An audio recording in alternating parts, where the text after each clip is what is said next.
Radioactive force will continue.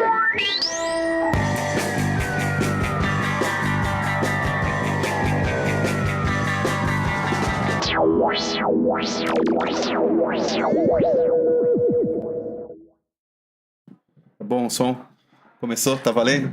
Valendo. E aí, galera, mais um Escafandro. Estamos bem. de volta depois de uma semana Não, agora. peraí. Eu vou começar te interrompendo. A gente vai fazer aquela rotina, você vai falar que vai um hiato, né? Não, hiato. Eu Eu queria... não vou falar hiato, eu vou falar que a gente quebrou o hiato. Que voltamos depois de 2 Não, semanas. mas eu queria começar esse Fazendo episódio. protesto. Queria começar esse episódio dando um recado para os nossos ouvintes. Eu vou quebrar a quarta parede. É que eu acho legal falar o seguinte, que a ideia do Escafandro começou quando a gente teve uma discussão por e-mail que foi super longa e foi divertida, rica de ideias. A gente ficou um tempão ali, um cutucando o outro, foi bem legal. E acho que foi o André que falou assim, pô, mas a gente tem que transformar isso em alguma coisa, né? E ali que deu o estalo e a gente chegou nessa solução. Que momento emotivo é esse? De onde veio isso? Porque justamente por isso que o episódio de hoje é especial, porque nós vamos falar de Stranger Things, que é a mesma coisa que a gente estava falando nessa troca de e-mails. O Escafandro começou com a Não é? discussão da primeira temporada Pois de Stranger Things, exatamente. é verdade. Foi assim que começamos. Pois é, e depois de um ano depois, E um estamos ano aqui depois, cá estamos. discutindo a segunda temporada de Stranger Things. Um ano é rápido, né? Hã? Um ano é rápido pra produzir Foi uma bem série, rápido, né? Foi bem rápido. Eu também achei. Foi 15 foi meses, super parece. corrido, 15 foi. meses. Entre uma e uma. Mas eles já começaram antes de terminar Não, mas eu acho Mas que é muito mesmo por assim, conta eu das acho. crianças, né? Eles têm que Não, filmar eles logo. têm que acelerar. Porque senão. E elas já estão bem diferentes, né? Enfim. Então, mas começar. pegando esse gancho, eu acho que a gente deveria começar falando das nossas percepções da primeira temporada. Eu confesso que eu não lembro muito a primeira, na real. E Ramon, você? Não, eu lembro, e aí que as minhas lembranças em relação da primeira temporada, acho que dizem muito do que é a série, sabe? Eu lembro de momentos chaves e icônicos que ligados principalmente à emoção, sabe? Eu me perdi, por exemplo, não lembro mais das várias referências, não lembro mais das piadinhas, mas lembro de coisas que eu acho os principais méritos da série, sabe? A amizade, os momentos que tratam da amizade entre os personagens. Enfim, são coisas assim que pra mim estão na essência do que é Stranger Things, sabe? Principalmente os sentimentos que ela produz, que ela evoca e tal. Eu lembro que nessa discussão que a gente teve, um dos assuntos era que era a primeira série que tinha sido gerada pelo algoritmo, essas besteiras aí, né? É besteira. É besteira, não foi. Você sabe que não foi? Os caras apresentaram o projeto com aquele Pitch Reel, já ouviram falar disso aí? Que é tipo um monstro aí, um trailer montado com cenas de vários filmes, né? E todos esses filmes eram esses filmes que eles usam de referência pra série, então não foi o algoritmo que definiu isso. Não, mas não é isso, né? O algoritmo se viu como pesquisa pra ver o que as pessoas estavam interessadas no momento. Mas isso eles fazem com todas as séries, não só com Stranger Things, né? Agora, pra mim, na época, eu lembro de ter assistido, foi bom, assim, é uma série feita pra você assistir de boa, assim, a fruição dela é natural, mas também pra mim não tinha nada de original, era só realmente mais uma série bem feita, né? E eu acho legal que nessa segunda temporada, que pra mim é muito melhor que a primeira, tem aquela cena que o Lucas tá contando a historinha deles pra Max, e ela fala justamente isso, né? Ela fala justamente que legal essa sua história aí, é cheia de ideias boas, não sei o quê, mas eu saquei de onde você tá pegando ela, assim. Mas não tem nada de original, que acho que é um bom sinal, assim, de que eles estão... Eles não estão se levantando a sério e também estão ouvindo o que as pessoas estão falando, né? Mas não sei também exigir originalidade do não, original. Quem é original hoje em dia? Não é essa a questão. Você sempre solta essa, né? Todo episódio ele adora soltar quem é original. Não é isso, mas é uma série assumidamente que remete a outras coisas, né? Ela é uma colagem de coisas e é assumido nisso. Não acho um problema também. Acho que a primeira, na minha lembrança, teve uns probleminhas, assim, de... umas coisas mais... Eu achei meio bobinho. Mas ela tinha a vantagem de que ela tinha uma narrativa construída toda em volta de mistérios, né? Que iam se revelando aos poucos. Seja sobre a Eleven, os poderes dela, aí entender o conceito do mundo invertido, o monstro, que ele demorou pra aparecer. Então tinham vários mistérios que tinha uma progressão muito interessante, assim, que essa segunda já não se preocupou muito com isso, né? A segunda, você já... a sombra do monstro já aparece já no primeiro, no segundo, no primeiro já. E não tem muito mistério. Mas eu me surpreendi, eu achei que eles souberam guiar muito bem, assim. Eu tinha essa preocupação de não só de perder o timing, assim, porque o Stranger Things, a primeira temporada, veio muito numa época, se fosse muito tempo atrás, né? Mas uma época, né, como a gente vai voltar a esse assunto, mas da nostalgia cultural, assim, como nostalgia como um momento cultural que a gente tá vivendo, de resgatar o passado para significar o presente, assim. E eles souberam pegar essa onda muito bem. E eu pensei, putz, mas beleza, eles pegaram... É muito timing, né? Eu fiquei, será que uma segunda temporada vai aguentar? Ainda mais que os meninos vão crescer? Eu achei que eles conseguiram, eu achei redondo, assim. Tem muitos problemas ainda, mas gostei bastante como eles fizeram. Eu pensava assim, como que eles vão lidar com o fato de não ter um drama central, né? Uma situação dramática central. Aqui na primeira você tinha o desaparecimento do Will, que só se resolveu no último episódio. Então... Era meio que o que segurou a série inteira como um todo. Né? E pra essa eu não via isso acontecer. Outra coisa que eu também pensei que poderia ser um risco, não um risco, né? Depende do que eles quisessem fazer com a série, mas eu ficava pensando se o menino Will ia apresentar a mesma qualidade que os outros meninos, já que eles já estavam tão bombados, assim, eles tinham sido meio que a grande surpresa da série, que todo mundo só falava das crianças. E esse menino ficou meio apagado na primeira temporada, né? E pra mim ele é o melhor ator da segunda, assim. Acho que ele entregou tudo que ele tinha que entregar ali e passou por muito mais dificuldade que todos eles lá, né? Não, eu achei também. E a primeira ele fica sumido, e tanto que nas entrevistas, ninguém chamava ele. Nas reuniões de elenco, todo mundo olhava assim, quem é esse menino mesmo? Porque ele passa 90% da primeira temporada. Se você pegar lançamentos... Qualquer imagem de divulgação pra segunda temporada, capa de revista, ele não tá lá, cara. Ele, não, tem algumas, mas é menos. É uma outra, né? E nessa, ele, pra mim, eu concordo, ele mandou muito bem, assim. Ele souber, apesar de que ele passa pelas mesmas coisas, assim, ele é a criança mais traumatizada do universo, né? E tipo, que adulto vai sair dali depois disso tudo? Isso eu acho que já pensando na terceira temporada... Eu apostaria, e imagino que os caras têm consciência disso, que não dá pra investir de novo num drama relacionado ao Will, né? Eu acho que ele pode assumir o protagonismo agora, sabe? Sim. Ele é o que mais passou por tudo e... Seria interessante. Ele pode assumir o protagonismo de agora, ele é o que interfere na história, não como o mote da história, assim, sabe? E é uma coisa que eu acho que pode render bons frutos, né? Porque eu acho que tá rolando uma aproximação... Do chefe de polícia com a mãe do Will e fico imaginando se também não vai ter, porque foram personagens que interagiram muito pouco, o Will e a Eleven, né? Então, não sei. Nessa agora. E os dois foram os que mais tiveram experiências traumáticas relacionadas ao mundo invertido. Então, sei lá, pode ser legal ver os dois interagindo, sabe? Enfim. A gente não viu os dois juntos, né? Porque quando acaba a primeira temporada, um tá de um lado, tá de outro. Na segunda e termina a primeira temporada dessa forma também. Ele de volta à realidade, ela ao mundo invertido. E nessa segunda eles ficaram totalmente afastados também. Mas eu, falando dos prós e contras, assim, dessa nova temporada, eu gostei muito como é que amarraram os arcos, sabe? Eu achei todos os arcos muito bem desenvolvidos. Não todos, né? Mas a gente vai falar... Mas a maioria, por exemplo, eu gostei muito desse romance da Nancy com o Jonathan, né? A maneira como construíram isso, até aquela cena que a gente falou que foi muito legal, quando eles vão lá é um jornalista, né? Aquele cara da conspiração. Jornalista. Que ele dá uma de psicólogo, de terapia de casal, assim, que é muito boa aquela cena. E eu gostei como construíram tudo aquilo, e remete muito a mim aquele filme dos 80, dela abrir a porta, aí ele tá ali esperando, sabe? Sim. É aquele conflitozinho clássico. Eles souberam repetir, é o que a gente tava falando. Eu acho que eles continuam... repetindo uma certa a fórmula de remeter a referências que a gente conhece, da familiaridade, mas sabem fazer isso de uma forma muito autoconsciente, muito redonda, assim. Achei a temporada inteira os arcos muito bem interessantes. Eu gostei muito da Max, a menina nova.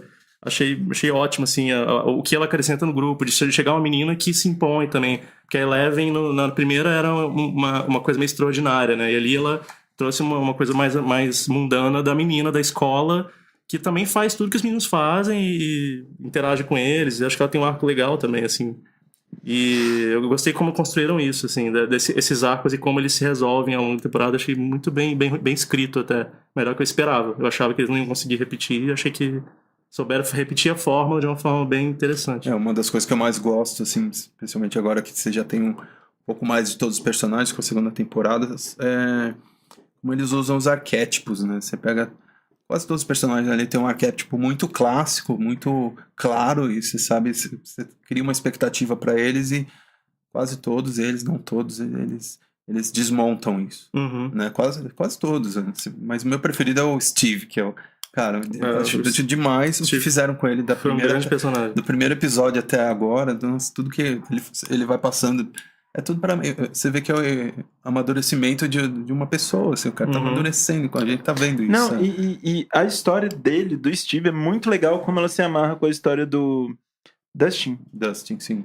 Do Dustin, né? Eles viraram a dupla da temporada. Não, e não só viraram dupla, porque o drama dos dois é o mesmo, né? Os dois estão com o coração partido, assim. Ele terminou com a Nancy. Com a Nancy e o Dustin, a Max optou, quis ficar com O Lucas. Enfim, eu esqueço os nomes dos personagens. Sim. Mas tem a coisa de que o Steve, ele era o bonzão da escola. Que nas coisas clássicas americanas, ele seria o bully, sabe? Ele é o cara do futebol americano, que é bom nos esportes, e aí ele é confrontado quando chega um que é mais do que ele. Sim. E ele desce um degrau e ele vira uma coisa eu mais acho que ele identificável. desce todos os degraus, porque ele vai com a principal vítima de bullying, né? Que é o cara que na primeira temporada, tipo, todo mundo usou, porque ele tem os problemas do dente dele, da fala dele. Você tá falando do Dustin, né? Que, tipo, ele se une ao principal vítima do bullying, é verdade. O principal bully se encaixa com a principal vítima, né? E é legal como isso acontece organicamente no roteiro, assim, não é uma forçação que eles... Todos os detalhes estão ali pra juntar eles, né? Você vê que isso acontece no tempo certo. A dinâmica dos dois é ótima. Eu só acho também, aí chegando já entrando nos problemas, que eles insistiram demais no Dustin, eu achei, como alívio cômico, que na primeira funcionou muito, porque o grupo estava sempre unido e tinha aquele elemento que desmontava a piada a narrativa com piada, sabe? E era bom, porque ele era um personagem engraçado, o ator é bom. Nessa, como o grupo tá sempre separado, aí fica muito focado nele. Eu achei que insistiram demais, né, nesse personagem. Eu achei uma hora que ele fica meio irritante. Aí tem ele com o bichinho Aliás, isso pra mim fica meio arrastado uma hora. Esse episódio eu fiquei triste, assim, tipo, aquele episódio do Halloween que ele chega em casa, eles estão lá de Ghostbusters e tal. Chega em casa, ele abre a lata e fala, não, vamos meter um geleia na história. Cara, na hora, assim, pensei, vamos meter o geleia na história, meteram o monstrinho lá. Eu fiquei bem decepcionado com essa solução deles, mas depois você entende que ela, por causa disso, que lá na frente ele se junta com o Steve, sabe? Você vê que uma coisinha aqui repercute lá na frente. E é legal assim. O monstrinho. Alguém esperava que era um Demogorgon, assim? Eu não esperava. Cara, sim. Que ele na hora que ele parece um bichinho pequenininho, você já esperava? Não, nessa hora não. Mas eu achei que ele ia ser o monstro do mundo invertido. Eu não esperava que ele ia crescer e virar. E na verdade era um Demogorgon. Eu achei bom esse. Só acho que é isso, a gente ficou muito. O Dustin virou um personagem muito central. Quando eu vi ele com a geleinha, eu lembrei do moleque vomitando o negócio no mas foram Sim, mas não quer dizer nada. Não quer dizer que era um Demogorgon, que era o mesmo monstro da primeira. É um negócio que veio do outro. Não, isso pode não ser um monstro, pode ser, mas pra mim a ideia de fazer essa referência do geleia já me matou. Não, em relação a isso aí, eu acho que foram duas expectativas que eles criaram, que eles quebraram a expectativa que eu achei muito boa. Foram duas quebras de expectativas que eu gostei muito, que foi em relação a o que seria o bichinho do Dustin, né? Que eu também pensei o tempo todo que eles iam criar um geleia pra eles. Tipo eu acho que essa referência é interessante. Grupo, assim, esse é o mascote do grupo e tal. Eu fiquei cogitando se ia acontecer isso e eu até fiquei, putz, que esquisito.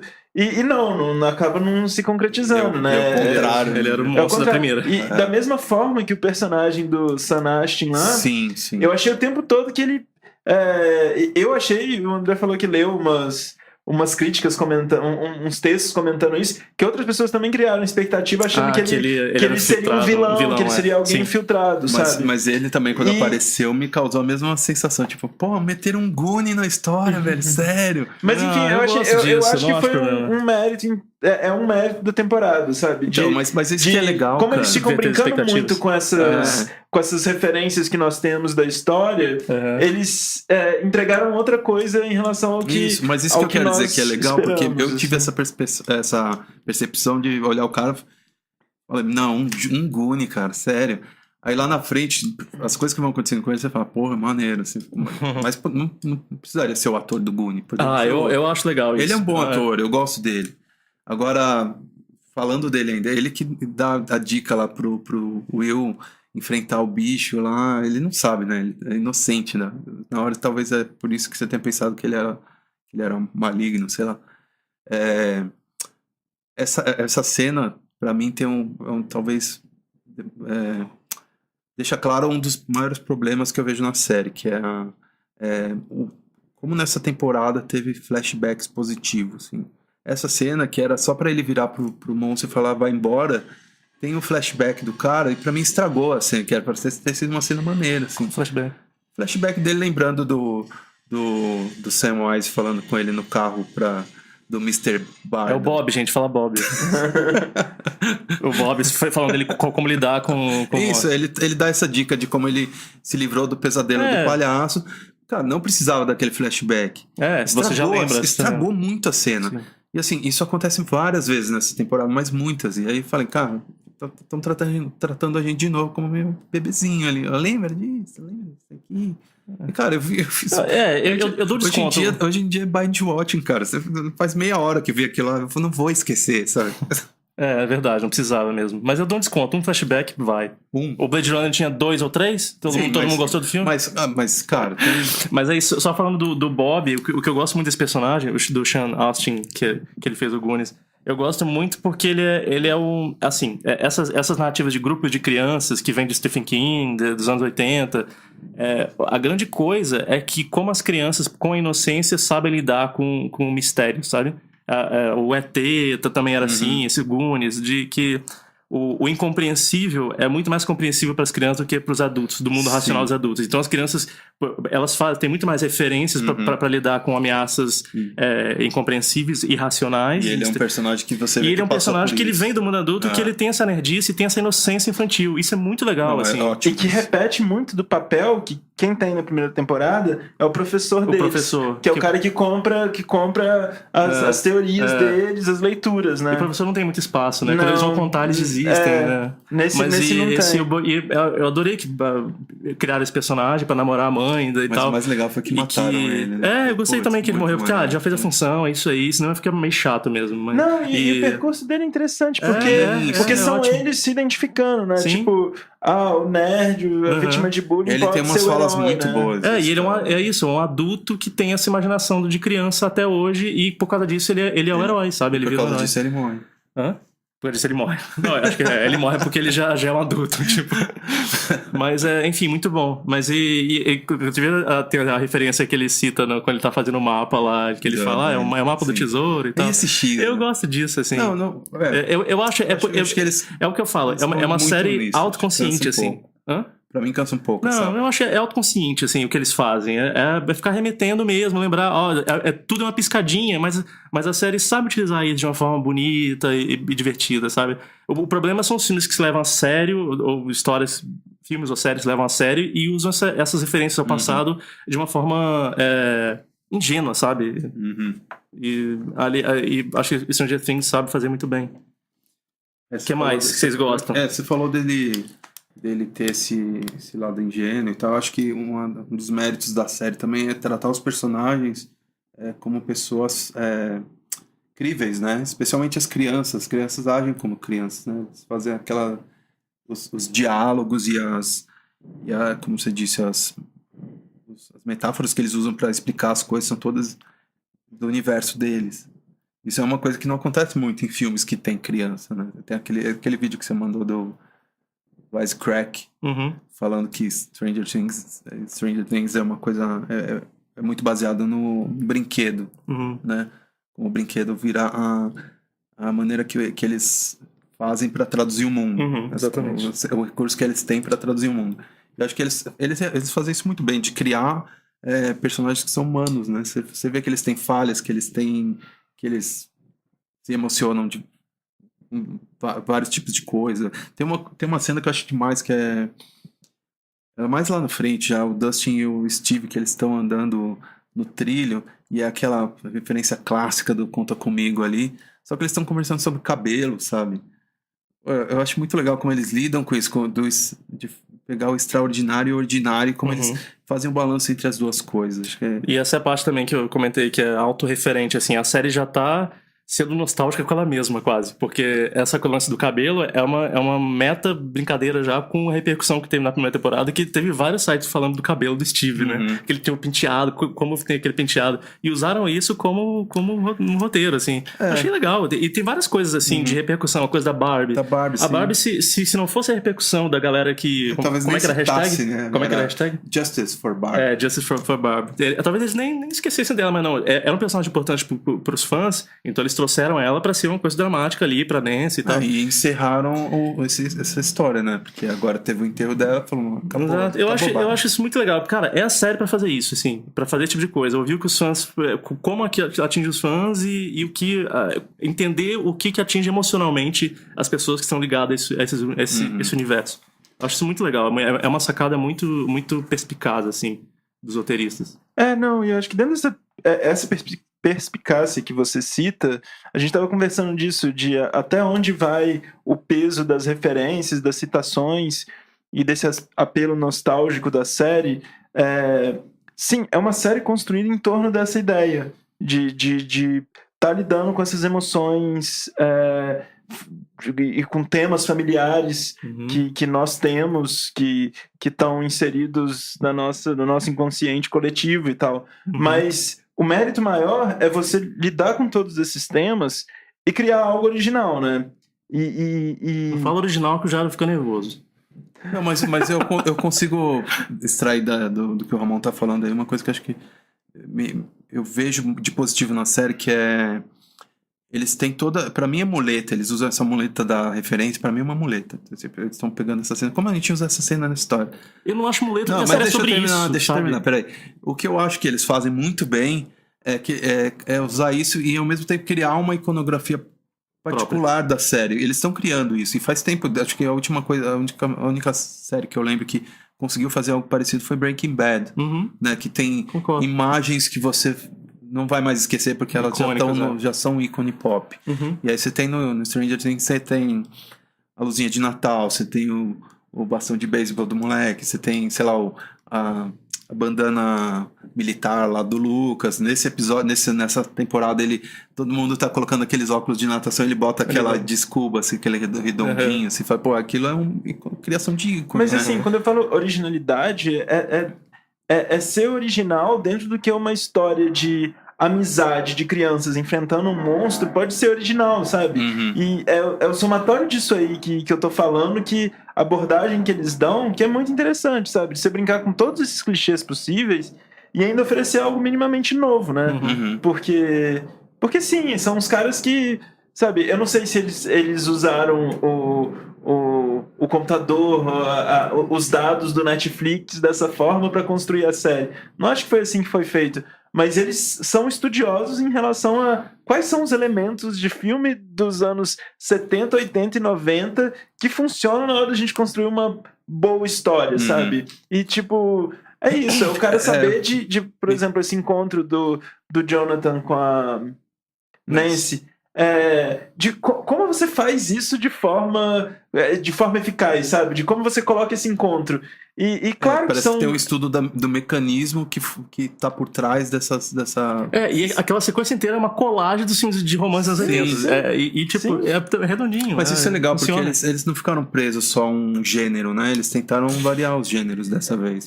Então, mas aí cai naquele erro. Não, mas eu não queria nem falar do sétimo episódio. Que é aquele medonho sétimo episódio. Que eu entendo as ambições, vamos lá. Eu entendo as ambições. Pra todo mundo. Porque é isso. Agora eles tentaram pegar outras referências. Até no terror eles foram atrás de outros filmes. Eu tava falando com... Não sei se foi com o Ramon que eu falei antes. E, me lembrou a coisa do Will agora ser possuído. Já dá uma coisa meio invasão do... Body Snatchers. Como é que é o nome em português?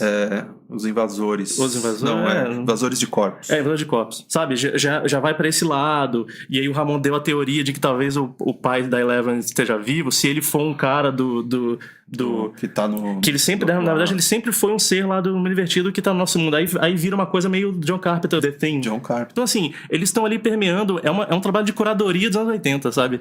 E é legal, como agora... Deve ser muito legal trabalhar fazendo isso, né? E é legal. Agora eles trouxeram mais referências dos anos 80 que, assim, tem um trabalho de pesquisa envolvido, que eu acho muito legal. Eles sabem jogar os elementos que são familiares. Olha, isso é muito tal coisa, tal coisa.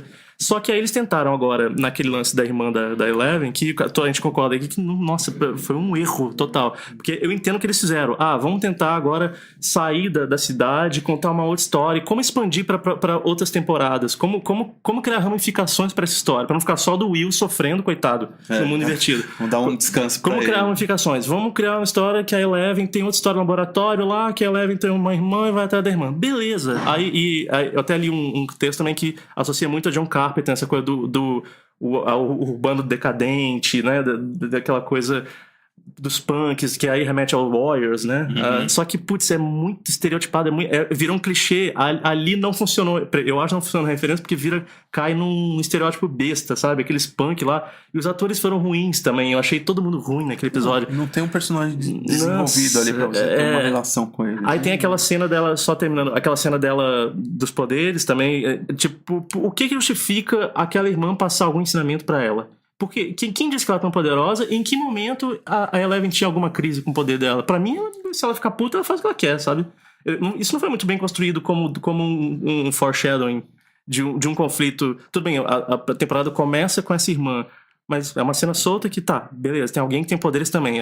Aí começa esse medo de se começa a buscar gente que sai daquele laboratório, vai virar um X-Men spin-off, um Hero, sabe? Aí, putz, aí a série vai virar outra coisa, assim.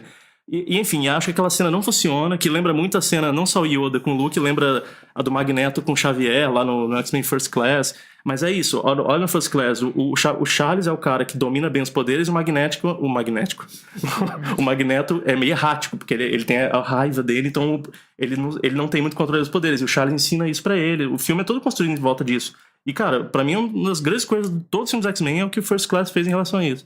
Aí o Stranger Things tenta fazer uma cena que eu não compro nenhuma nem outra, assim. O que ela tá fazendo ali? Pra que aquilo? Aí sendo que na primeira ela levanta uma Kombi, que eu acho muito mais difícil do que mover aquela porra daquele trem. Que adianta aquilo ali, sabe?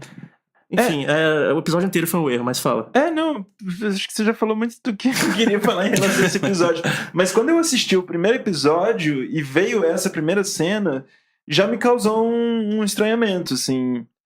De tipo... Essa fotografia não tá legal, essas coisas já não estão dialogando. Desse 7 episódio, né? A primeira do primeiro episódio da segunda temporada. Já é uma cena dialogando com esse episódio. E assim, porra, pra abertura da série, a abertura da série dialoga com o pior momento da série. É verdade. E aí, cara, quando vai pra esse episódio, é isso que você falou. Pra alguém que tem uma riqueza de referência visual, pra pessoas que têm riqueza de referências visuais, igual esses irmãos Duffer, ali cai de um jeito que é impressionante. Fica com cara de série da DC, desses Arrow da vida, Flash, essas coisas assim. Parece por causa da postura dos personagens, sabe? Eu fiquei vendo um monte de gente, tem umas referências pintadas na janela lá do esconderijo dessa galera. Tem umas referências a V de Vingança, a Invisíveis, mas e aí? É gratuito, sabe? A gente fica pensando exatamente como é que o mérito do Stranger Things é incorporar esses elementos pra trama. E ali tá solto, sabe? É bem gratuito, assim. Não acho que... Eu gosto de pensar que eles vão tirar de lição desse episódio que não funciona, e não funciona a menina, não funcionam os outros, os amigos dela, e a única coisa grande que podem tirar daí é exatamente esse retorno do personagem do Matt Modine, que é o pai da Eleven, e que eu suspeito que ele possa ser um vilão da terceira temporada, sabe? Ou se a terceira for a última, sei lá, o grande retorno, sabe? Que talvez o cara seja isso que eu falei, não sei qual que é a teoria mais consistente, do tipo, ou o cara desde o começo era uma criatura do mundo invertido que tava lá, ou no final da primeira temporada ele foi mandado pro mundo invertido e aí alguma criatura do mundo invertido se apossou dele, sabe? Eu acho que isso é muito legal, que pode ficar coisa meio Men in Black, na verdade o mundo é cheio dessas pessoas do mundo invertido, sabe? Já pensou? Que doido. E acho que ia ser massa, ia virar o desenho, vamos mandar pra eles. E foge, sabe? Porque o tema da série não são os poderes. Exato. Em nenhum momento ela teve, igual você falou, esse drama de como controlar os poderes, sabe? E mesmo... O tema da série é a amizade daquelas pessoas ali, sabe? Eu ia Do falar grupo de justamente amigos, isso. Também assim. não teve nem esse momento de, putz, o que eu tô fazendo aqui quando eu deveria estar com os meus amigos, sabe? Não teve não teve esse processo dela se dar conta Não, disso. elas têm essa realização, mas no fim. Sim, do mas episódio, é assim, é tipo de um segundo pro outro. Ai, tem que voltar, tchau. E com flashbacks também. Com flashbacks. Como você Aí falou. fala, cara, Isso é não, verdade. tudo Ali errado. teve muito. Eu acho que outra coisa que eles tentaram fazer com essa cena, com esse episódio, é mostrar um lado sombrio da Eleven. Que eu entendo, assim, porque eu entendo que exista, assim, essa dicotomia no personagem de ser uma...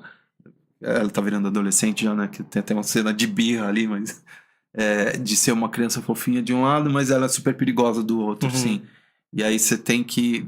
Como é que ela aprende isso? Como é que ela aprende o equilíbrio disso? Porque ela nunca viveu em sociedade. Então... Mas não rola. Mas é muito não funcionou, fraquinho. E ela andando em câmera lenta com eles, assim, todo mundo vê, todo mundo... Nossa, essa cena eu quis desligar. E o pior é que o episódio vem justamente no clímax da temporada. Ele quebra... Ele tá no meio de 2 episódios super importantes que, cara, é uma mudança de ritmo e de tom, de tudo. Muito brusca, de uma forma que, puta, que merda esse episódio, sabe?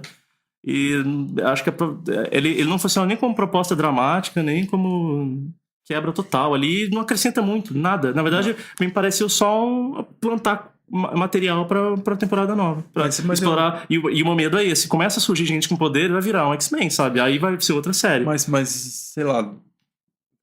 Quero acreditar que eles vão ouvir as pessoas e vão tentar consertar isso. Espero que eles continuem esse trabalho. A outra coisa que eu acho um problema, assim, a única observação também de que eu acho... Não gostei, não é que não gostei, mas achei que foi um problema. Aquilo que eu falei, que a temporada inteira o grupo tá separado, né? Seja entre os meninos, a Eleven só se junta ao grupo no penúltimo episódio e o tempo inteiro eles são separados. Difícil, são poucos momentos que os meninos estão juntos e que eu acho que era a grande coisa da primeira. Era ver que aquele grupo se juntar e viver aquelas aventuras muito loucas. Mas aí eu discordo de você. Não, mas aí calma. Mas aí assim... Discordo. E aí... Apertou o botão, discorda. Não, eu acho que tudo bem. Eles estão separados, mas tem uma expectativa de que, cara, o crime vai ser quando todo mundo estiver junto, eles vão botar pra quebrar ali, sabe? Aí quando eles se encontram, eles se separam de novo e termina. Cara, mas eles aí botaram pra vai cada um quebrar pra um lado. no episódio do baile. Mas o baile já é um after, já é um prólogo. O prólogo. Então, mas eu acho legal essa coisa de eu acho meio frustrante o clímax assim. Durante a série, sabe? Eu gosto, mas desde que o clímax fosse ele se juntando, a Eleven destruindo tudo, sabe? Todo mundo junto, sabe, lutando contra, sabe, uma coisa grande. Eles estavam construindo uma coisa grandiosa pro fim, todos juntos. O problema é como eles fecharam isso. Eu acho que quando eles se juntam, não tem um impacto emocional porque eles não trabalham juntos. Vai cada um pra um canto e a história se resolve, entendeu?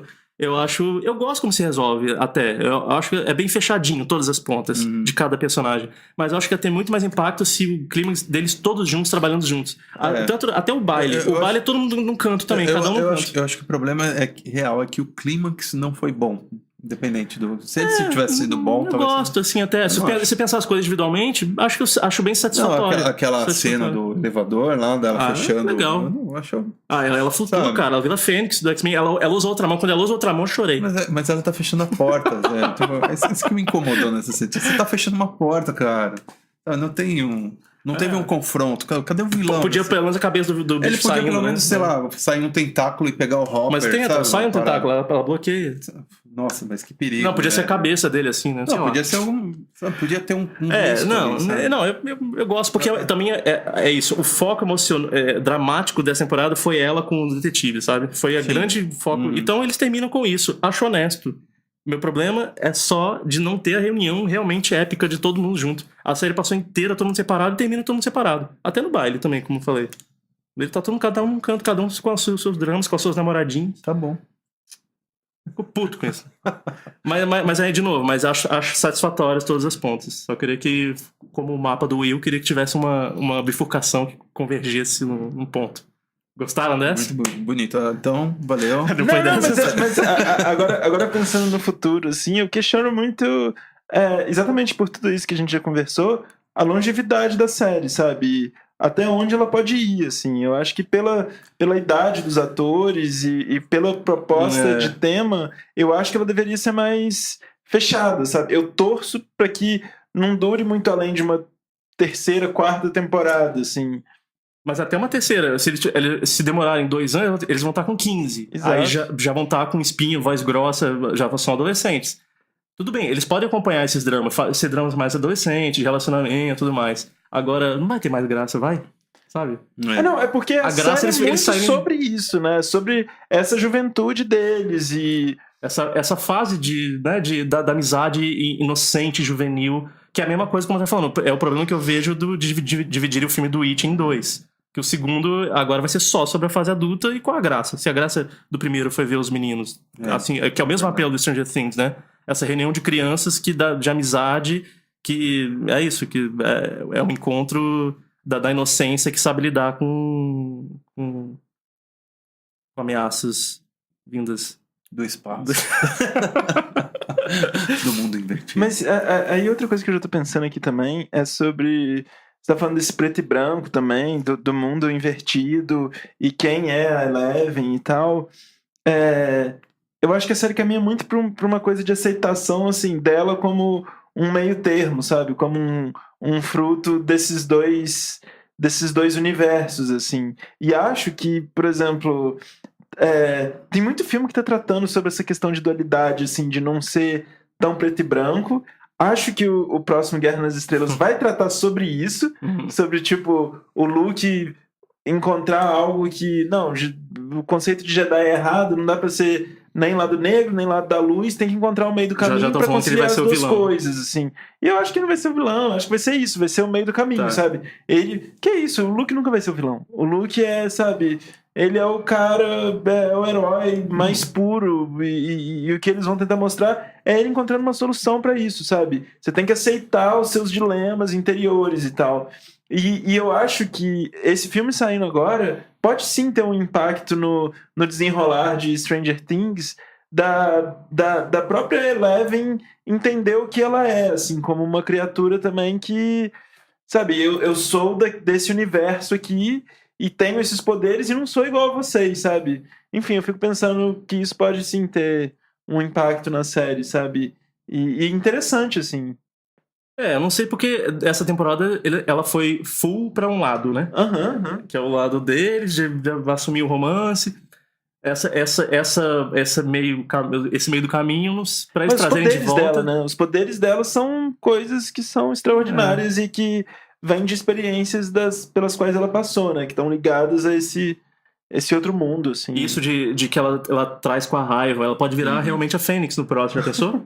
Se ela surta e vira uma Fênix. Ia ser interessante, hein? Mas, de novo, a série não pode virar X-Men. Eles têm que ter cuidado com isso. Ficar botando gente com poderes e a Eleven virar uma Fênix, não sei não.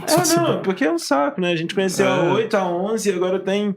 Sabe, mais um monte, mais 9 que a gente não vai... Isso se o número não for até 100, né? Se não tivesse 100 crianças com poderes, aí pronto. Não, eu torço pra que isso seja resolvido. Acho que é muito fácil resolver, sabe? O personagem do Matt Murdock volta... Muito fácil, mata todo mundo. Não, mata. É essa irmã dela, sabe? É ela abrindo um jornal e vendo, grupo de ladrões encontrado morto e tal. Resolveu, sabe? E aí ela vê, tem alguém...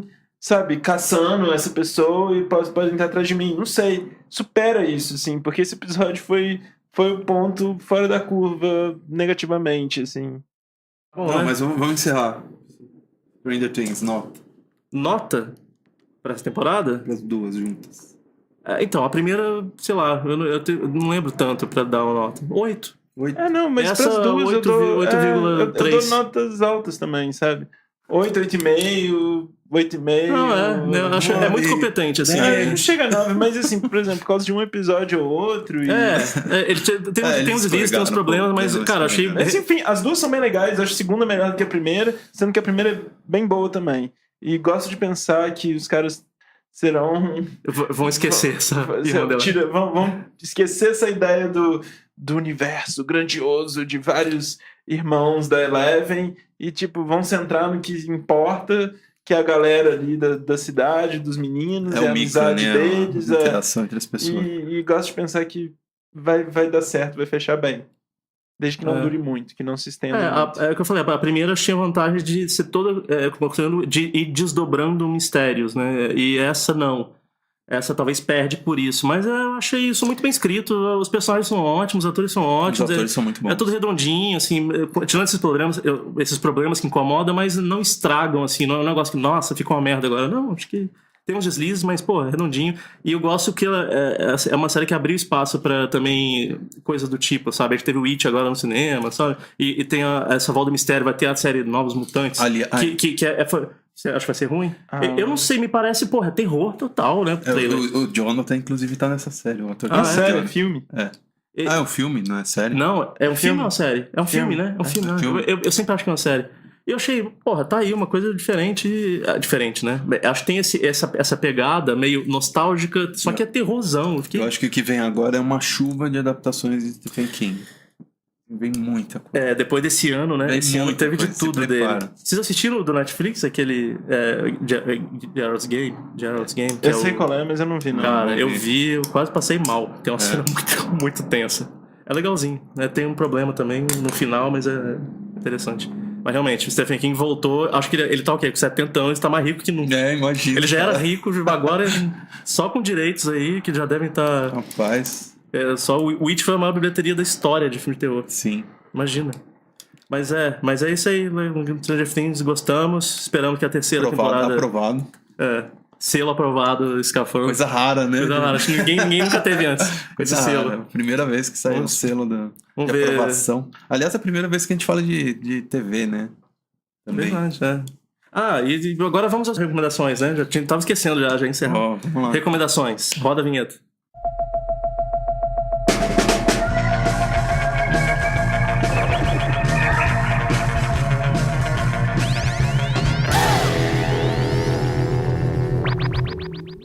Eu começo? Ramon, começa você. Então tá, eu vou falar. Pra variar, não falar só de quadrinho, vou falar de uma série que eu vi, que eu gosto muito e gostaria de tratarmos aqui no. Tratássemos aqui no Escafandro, que é a Mindhunters do David Fincher. Achei legal pra caramba. Tem vários clichês, assim, tem umas besteiras, mas é uma série policial bem boa, investe no mesmo clima do Zodíaco, que é um filme do David Fincher que eu gosto pra caramba, e tá no Netflix, pra quem perguntar se tá no Netflix. E é um diretor que a gente sempre fala de falar que falaremos no futuro. Outra série, agora um quadrinho que eu acho bem foda, que saiu agora, que tende a se tornar um clássico moderno dos quadrinhos brasileiros, é Angola Janga, do Marcelo de Salete. 400 páginas, um épico contando os últimos instantes do Quilombo dos Palmares. E mais um, só pra encerrar minhas recomendações. São 2, cara. São 3, cara. A gente sempre falou 3. Não. Deixa ele falar se quiser. Tô brincando. O Jair vai falar a lista dele que ele fez no IMDb. Cara, os dados estão abertos, são públicos. E a terceira indicação que eu vou fazer é o segundo volume da coleção Incendiária, que é uma coletânea de quadrinho só com HQs pré-1954, eu acho.